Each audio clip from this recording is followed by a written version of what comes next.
नमस्कार सभी को, कैसे हो आप सब। आज हम पढ़ने जा रहे हैं भारतीय संविधान का भाग संख्या 3, जो परीक्षा की दृष्टि से बहुत ही महत्वपूर्ण है। और भाग संख्या 3 में आज हम पढ़ेंगे मूल अधिकारों के बारे में। किसके बारे में पढ़ेंगे? मूल अधिकारों के बारे में। देखो, पीछे जो हमारी क्लास थी उसमें हमने भाग संख्या 1, जिसमें राज्य क्षेत्र के बारे में पढ़ा, अनुच्छेद 1 से लगाकर 4 तक। उसके बाद भाग संख्या 2 में हमने नागरिकता के बारे में पढ़ा, 5 से लगाकर 11, अनुच्छेद 5 से लगाकर 11। और आज जो हम पढ़ने जा रहे हैं वो पढ़ने जा रहे हैं भाग संख्या 3 के बारे में। भाग संख्या 3, और इसमें हम पढ़ने जा रहे हैं मूल अधिकार। और ये पढ़ेंगे अनुच्छेद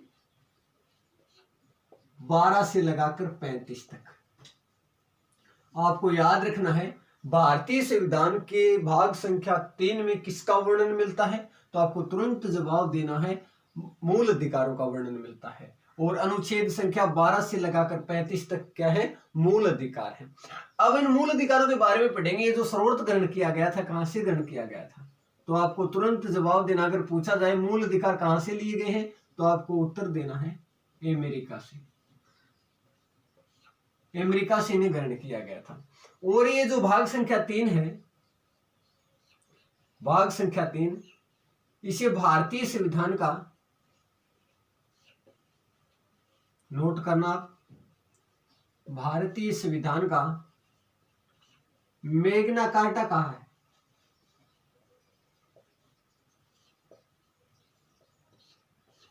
भाग संख्या 3 को भारतीय संविधान का क्या कहा जाता है? मैग्ना कार्टा कहा जाता है। मैग्ना कार्टा क्यों कहा जाता है? देखिए, मैग्ना कार्टा के बारे में हम पढ़ेंगे। 1215 ईस्वी में इंग्लैंड के शासक जॉन ने, इंग्लैंड का शासक कौन था? जॉन ने अपने जनता को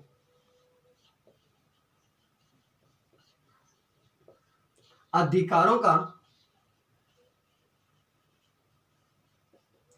घोषणा पत्र उपलब्ध करवाया था। और उसी घोषणा पत्र को क्या कहा गया था?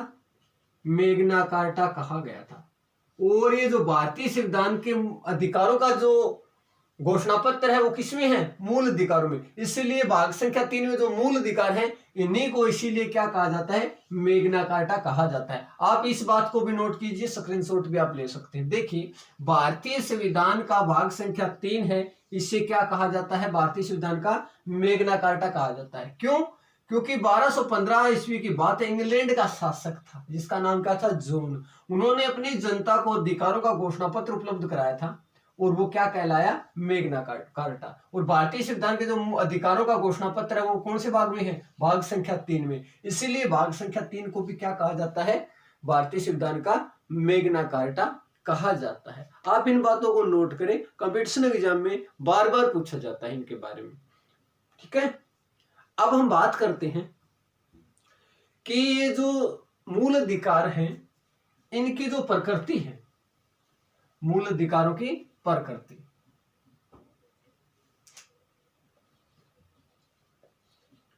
वो निषेधात्मक है। निषेधात्मक। देखिए, मूल अधिकारों की प्रकृति कैसी बताई है? निषेधात्मक। निषेधात्मक का मतलब निषेध करना, मना करना, मना करना। क्योंकि बताया गया है कि अधिकार एक हाथ से तो लिए गए हैं और दूसरे हाथ से कोसे गए हैं, वापस लिए गए हैं। क्योंकि मनुष्य ऐसे कर सकता है, वो स्वतंत्र जीवन यापन कर सकता है, आजीविका के लिए धन कमा सकता है, व्यापार कर सकता है, लेकिन उस पर पूर्ण रूप से प्रतिबंध भी लगाया गया है कि मनुष्य ऐसा करेगा तो ऐसे हो सकता है, ऐसा करेगा तो ऐसे। क्योंकि उस सीमा में बांध दिया गया है। अधिकार दिए भी गए हैं, लेकिन उसके ऊपर प्रतिबंध लगा दिया गया है कि आवश्यकता से ज्यादा ऐसे कर सकता है तो उसके ऊपर ऐसी सजा हो सकती है। इसीलिए इसकी जो प्रकृति बताई है वो कैसी बताई है? निषेधात्मक प्रकृति बताई गई है। मूल अधिकारों की जो प्रकृति है वो कैसी प्रकृति है? निषेधात्मक प्रकृति है। इस बात को आपको ध्यान में रखना है। उसके बाद हम बात करते हैं अनुच्छेद संख्या 12 की। अनुच्छेद संख्या 12, अनुच्छेद संख्या जो 12 है इसमें राज्य शब्द को परिभाषित किया गया है, राज्य शब्द को परिभाषित किया गया है। देखिए भाग संख्या 1 जो हमने पढ़ा था उसमें अनुच्छेद संख्या 1 थी, उसमें राज्य क्षेत्र के बारे में, वहीं पर भी राज्य शब्द के बारे में पढ़ा था, यहीं पर भी राज्य शब्द के बारे में पढ़ेंगे और आगे नीति निर्देशक तत्व में भी हम राज्य शब्द के बारे में पढ़ेंगे। तो ये जो राज्य है इसकी परिभाषा क्या होगी? इसकी परिभाषा ये होगी कि वह सभी सरकारी व गैर सरकारी संस्थाएं, सरकारी व गैर सरकारी संस्थाएं जो राज्य से प्रत्यक्ष या अप्रत्यक्ष तरीके से, प्रत्यक्ष या अप्रत्यक्ष तरीके से सहायता प्राप्त करती हैं, सहायता प्राप्त करती है, उन्हीं को कौन से शब्द से परिभाषित किया गया है? राज्य शब्द से परिभाषित किया गया। चाहे तो वो सरकारी संस्था हो या फिर हम बात करें गैर सरकारी संस्था हो, निजी संस्था हो, उसको पोषण मिल रहा है। किससे मिल रहा है? राज्य से मिल रहा है। राज्य उसे प्रत्यक्ष या अप्रत्यक्ष तरीके से किसी न किसी प्रकार से सहायता उपलब्ध करा रहा है, पोषण मिल रहा है उन संस्थाओं को। तो ये जो सहायता मिल रही है किससे मिल रही है? राज्य से मिल रही है। वो सहायता किससे मिल रही है? राज्य से मिल रही है। तो इसीलिए अनुच्छेद 12 में इस राज्य शब्द का अर्थ ये होता है, सरकारी और गैर सरकारी संस्थाओं को पोषण से संबंधित राज्य शब्द का अर्थ यहाँ पर निकलता है। उसके बाद हम बात करेंगे, बहुत ही महत्वपूर्ण अनुच्छेद होगा हमारा अनुच्छेद संख्या 13। अब हम बात करेंगे अनुच्छेद संख्या 13 के बारे में।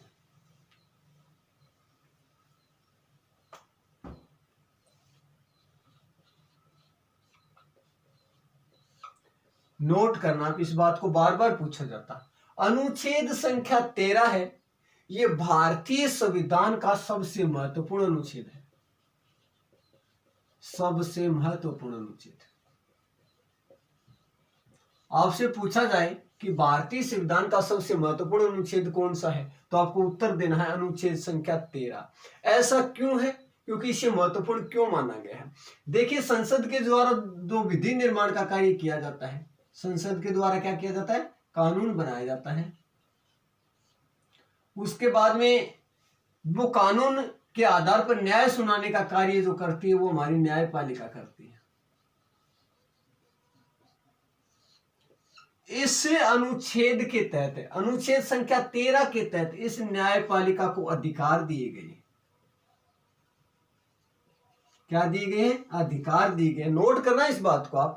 अनुच्छेद संख्या 13 के तहत संसद के द्वारा बनाए हुए कानूनों के आधार पर न्याय सुनाएगी कौन? न्यायपालिका। तो अनुच्छेद संख्या 13 के तहत न्यायपालिका को अधिकार दिए गए हैं कि ये जो बनाया हुआ कानून है, व्यवस्थापिका और कार्यपालिका ने मिलकर कानून बना दिया, इसके आधार पर न्याय सुनाने का कार्य कौन कर रही है? न्यायपालिका कर रही है। तो अनुच्छेद संख्या 13 के तहत ये अधिकार दिया गया है, अगर न्यायपालिका को इस बनाए हुए कानून पर, अगर न्यायपालिका को इस बनाए हुए कानून पर अगर किसी प्रकार से कोई शंका प्रकट हो रही है, अर्थात ऐसा महसूस हो रहा है कि इस कानून के आधार पर अगर जनता को न्याय मिलेगा तो जनता को नुकसान हो सकता है, तो ये न्यायपालिका अनुच्छेद 13 के तहत जो दिया गया अधिकार है उस कानून पर पुनरावलोकन कर सकती है। पुनरावलोकन की शक्ति इसके पास है कि उस कानून को दोबारा किसके पास भेज सकती है? संसद के पास भेज सकती है। ये अधिकार अनुच्छेद संख्या के तहत किसे मिला गया है? न्यायपालिका को दिया गया है। और उसके साथ साथ नंबर 2 बात, ये तो पुनरावलोकन वाली एक बात हो गई, और नंबर 2 बात है, इसी अनुच्छेद के तहत न्यायपालिका को दूसरा अधिकार ये भी दिया गया है कि इस कानून को पुनरावलोकन के लिए भी भेज सकती है, उसके साथ साथ इसे अवैध घोषित भी कर सकती है।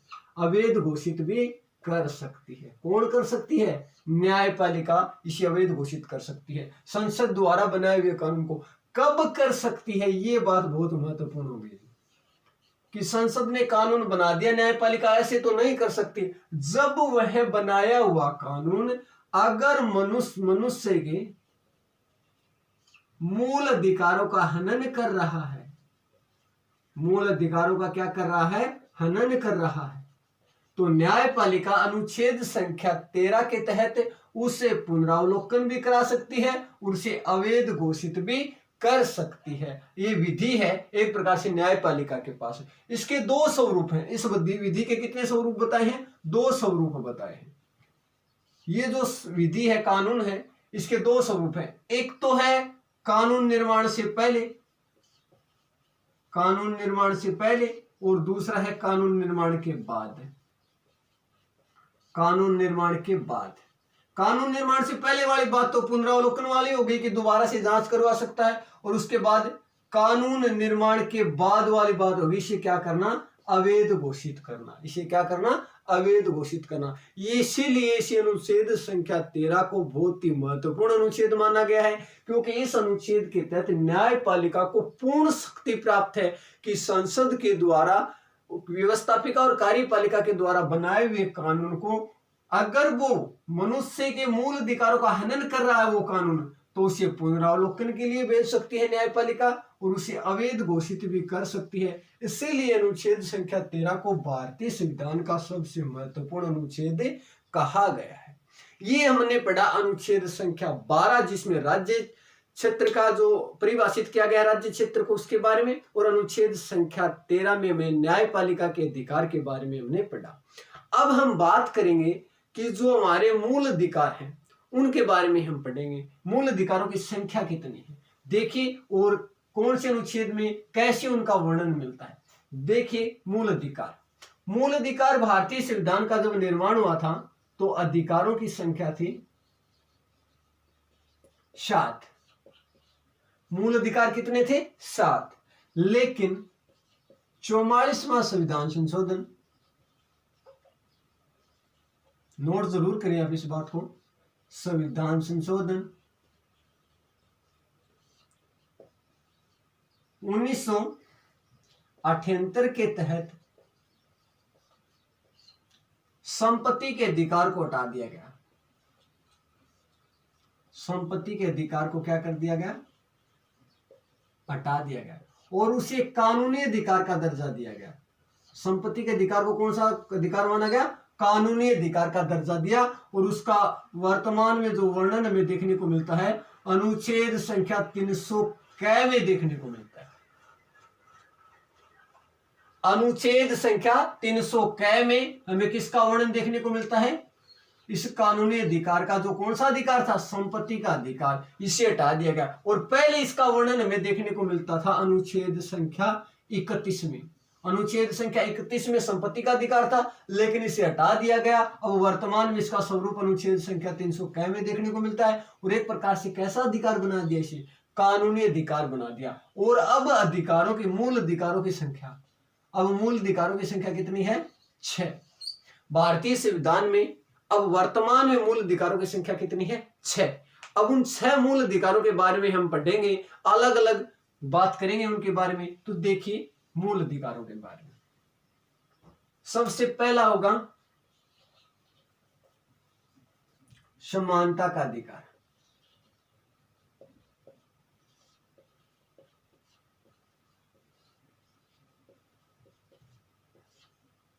उसके बाद हम बात करेंगे स्वतंत्रता का अधिकार। नोट जरूर करें साथ साथ।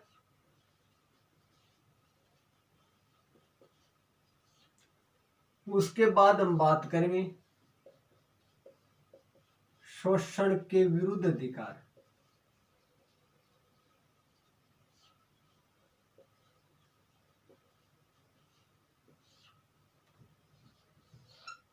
उसके बाद हम बात करेंगे धार्मिक स्वतंत्रता का अधिकार।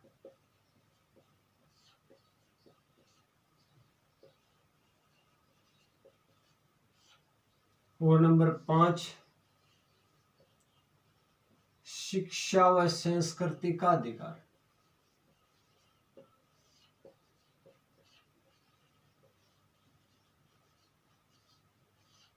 और उसके बाद में नंबर 6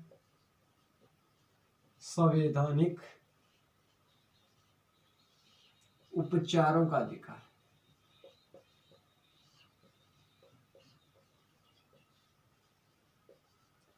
जिसे अंबेडकर ने भारतीय संविधान की हृदय और आत्मा कहा था। अब देखिए ये कहां से कहां तक है, उनके बारे में हम पढ़ेंगे। सबसे पहले समानता का अधिकार आपको याद करवाऊंगा मैं, बिल्कुल आसानी से याद होगा। एक आपको मोबाइल नंबर याद रखना पड़ेगा, तो भी फोन लगाओगे ना तो आपको मूल अधिकारों की बात याद दिलाएगा, वो मूल अधिकारों के बारे में तुरंत बताएगा। तो मोबाइल नंबर होगा हमारा 542424। याद होगा, मूल अधिकार याद कर रहे हैं 542424। तो देखो हमने 12 और 13 तो पढ़ लिया, अनुच्छेद 12 और 13 तो पढ़ लिया। अब 14 के बारे में बात करेंगे। तो 14 में पहला अक्षर उठाइए आप, 5 जोड़िए। 14 में कितना जोड़ना है? 5। 14, 15, 16, 17, 18। तो बात करें 14 से लेकर 18 तक कौन सा अधिकार होगा? समानता का अधिकार। अनुच्छेद संख्या 14 से अनुच्छेद संख्या 18 तक। उसके बाद में 18 हो गया, 19 में कितने जोड़ेंगे? 4। 19 और 4 22 तक कौन सा हो गया? स्वतंत्रता का अधिकार। उसके बाद में कितना जोड़ना है? हमें जोड़ना है 2 जोड़ना है। तो इसमें हम बात करेंगे 23 और 24। अनुच्छेद संख्या 23 और 24 में क्या है? शोषण के विरुद्ध अधिकार। अब कितना जोड़ना है? 4। 25 और 28 तक कौन सा है? धार्मिक स्वतंत्रता का अधिकार। उसके बाद हमने कितना जोड़ना है? 2। 29 और 30। अब बात करेंगे हमें जोड़ना कितना है? 4। 31, 4 34 होंगे, लेकिन 35 तक बताए थे सर आपने। तो 35 नहीं आया, क्यों? क्योंकि 31 था ना, उसमें संपत्ति का अधिकार था, उसको हटा दिया गया। अब उसको शामिल नहीं करेंगे। अब सीधा कितने से बात करेंगे? 32 से बात करेंगे। तो 32 4 जोड़ेंगे तो कितना आएगा? 35। 32 से 35 तक कौन सा होगा? संवैधानिक उपचारों का अधिकार। एक बार दोबारा देखना है, साथ साथ नोट करें। समानता का अधिकार इस नंबर से याद करेंगे, 54 24 24 से 5 जोड़ा, 14 से लेकर 18 तक समानता का अधिकार है।